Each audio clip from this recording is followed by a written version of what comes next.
ఇప్పుడు ఎంత జ్ఞానం కలిగి ఉన్నాం. ఈ వాక్యమే మనకు జ్ఞానం ఇచ్చింది. ఆమేన్. ఇప్పుడు ఎందుకు నువ్వు స్తుతిస్తున్నావు? ఆయన మహాప్రభావమును బట్టి. నువ్వు ఎందుకు ఆయన పరక్రమ కార్యములు బట్టి. మీరు ఎందుకు ఆకాశ విశాలములో ఆయన చూపిన బలమును బట్టి. మీనింగ్ ఉందిగా, దెర్ ఈజ్ ఏ మీనింగ్, అర్థం ఉంది. అంటే అర్థము లేని మన బ్రతుకుల్ని అర్థమయ్యేలాగా చేసిన దేవునికి మీరు స్తుతి చెల్లించారా దేవుని బిడ్డలరా?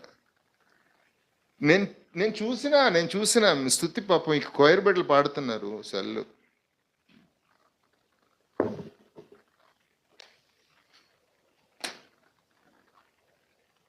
మళ్ళీ వాట్సాప్ అప్డేట్ వచ్చిందా?